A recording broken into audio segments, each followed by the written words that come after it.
हालांकि इजराइल ने कभी भी हमास के इस दावे को स्वीकार नहीं किया कि जंग सिर्फ लाशें देती है और इंसानियत हमेशा इसमें हार जाती है। जंग में हारे भी मर जाते हैं, जीते भी मर जाते हैं। जिसके घर से बेटे जाते हैं वो घर भी मर जाते हैं। एक माँ सिर्फ माँ होती है, उसका कोई धर्म नहीं होता, उसकी कोई जात नहीं होती, उसकी कोई सरहद नहीं होती, लेकिन जब जंग होती है तो वो सिर्फ तबाही लाती।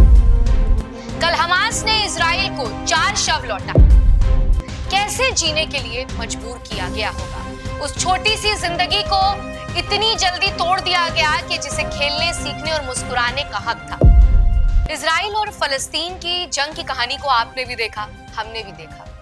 हम दूर दराज बैठे हैं, फिर भी तस्वीरों से हमने हर गुजरते दिन के साथ वहां की तबाही की तस्वीरें देखी, सपनों के टूटने की तस्वीरें देखी, मासूम बच्चों के बिलखती हुई तस्वीरें देखी और जवान लोगों के जनाजे की तस्वीरें देखी।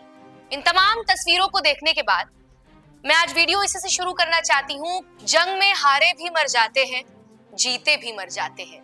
जिसके घर से बेटे जाते हैं वो घर भी मर जाते हैं। आप जरा सोचिए कि तबाही की वो तस्वीर है। जंग सिर्फ सरहदों के लिए नहीं लड़ी जाती, जंग सिर्फ जमीन के लिए नहीं लड़ी जाती, जंग सिर्फ अहम के लिए नहीं लड़ी जाती। हुकूमतें अपनी ताकत दिखाने के लिए जंग छेड़ती हैं, लेकिन इसकी सबसे बड़ी कीमत वो माँ चुकाती है जिनके बेटे कभी लौटकर वापस नहीं आते। एक माँ सिर्फ माँ होती है, उसका कोई धर्म नहीं होता, उसकी कोई जात नहीं होती, उसकी कोई सरहद नहीं होती, लेकिन जब जंग होती है तो वो सिर्फ तबाही लाती है। माँ की गोद सूनी करती है, घर के चिराग बुझा देती है। कल हमास ने इजराइल को 4 शव लौटाए, 4 बेटे जो किसी माँ की आंखों का तारा थे, वो लौटे मगर जिंदा नहीं। फलस्तीन के संगठन हमास ने गुरुवार को 4 इजरायली बंधकों के शव रेड क्रॉस एजेंसी को सौंपे।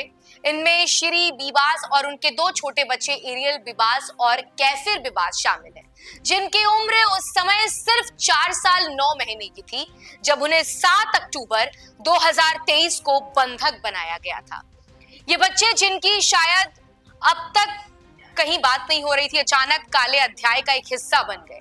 उनके पिता यॉर्डन बीबास, जिन्हें हाल ही में रिहा किया गया था, इस दर्दनाक सच्चाई के साथ जीने को मजबूर हो गए कि उनका परिवार अब कभी पूरे तरीके से मुकम्मल नहीं हो पाएगा। चौथा शव जो था वो 83 साल के ओडेल लिफिशर्ट्स का था, जिनकी उम्र ने उन्हें जीवन की एक और मुश्किल घड़ी से गुजरने के लिए मजबूर किया। उन्हें उनकी पत्नी योचेफ के साथ किबुत्सा नीर ओज से अगवा किया गया था। योचेफ को हालांकि 24 अक्टूबर 2023 को रिहा कर दिया गया था, लेकिन ओटेट की घर वापसी कभी संभव नहीं हो सकी। इन सब के बीच एक उम्मीद की किरण है। हमास ने शनिवार को 6 और बंधकों को रिहा करने का वादा किया है, जो पहले की गई संख्या से दुगना है। इसके बदले इजराइल ने अक्टूबर 2023 से गिरफ्तार की गई सभी महिलाओं और 19 साल से कम उम्र के फिलिस्तीनी लोगों को रिहा करने का वादा किया। साथ ही गजा में मलबा हटाने के लिए जरूरी मिशनरी भेजने की अनुमति भी दी गई। ये एक छोटी सी राहत है, लेकिन एक दर्दनाक संघर्ष में खो चुके परिवारों की आहत दिलों को शायद ये पूरा सहारा ना दे सके। ये तस्वीरें आप देखिए और सोचिए कि इन बीते सालों में दोनों ही लोगों ने क्या कुछ खोया।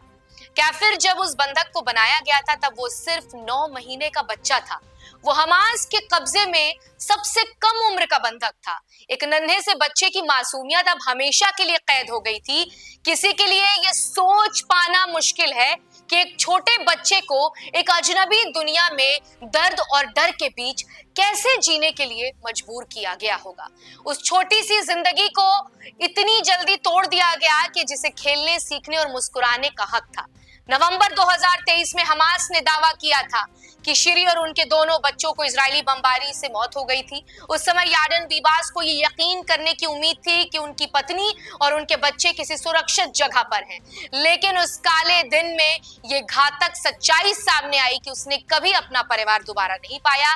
हमास द्वारा जारी किया गया एक वीडियो और यर्दन के आंसू भरी बातें इजरायली प्रधानमंत्री नेतन्याहू को जिम्मेदार ठहराते हुए एक पिता का दिल तोड़ देने वाली सच्चाई सामने लेकर आते हैं। हालांकि इजराइल ने कभी भी हमास के इस दावे को स्वीकार नहीं किया, लेकिन अब इन शवों की पहचान की प्रक्रिया से एक दर्दनाक सच्चाई आहिस्ते आहिस्ते सामने आ रही है। इन शवों की फॉरेंसिक जांच तेल अवीव के Abu Kabir institute of forensic medicine में की जाएगी।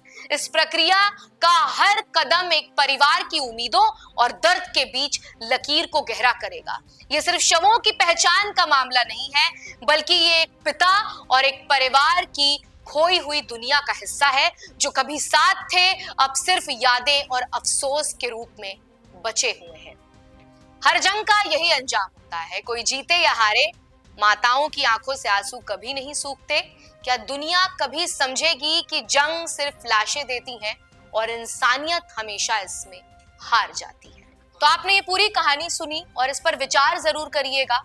और ये सोचना सबके लिए लाजमी है कि ये जो जंग की तस्वीरें अभी भी रुक नहीं रही, हर दिन हम खबर कर रहे हैं और सीज फायर के ऐलान के बाद भी हम तमाम वीडियोस आप तक पहुंचाने की कोशिश कर रहे हैं, चाहे वो गजा की वीडियो हो, चाहे वो फलस्तीन की वीडियो हो। हर कहानी से हम आपको रूबरू कराने की कोशिश कर रहे हैं, लेकिन इन तमाम तस्वीरों पर सवाल उठना भी लाजमी है, इसके जवाब देना भी लाजमी है। तो आप बताइएगा कि आपको ये वीडियो कैसा लगा और आपकी इस पूरी खबर पर क्या राय है और इस पूरी कहानी पर क्या राय है।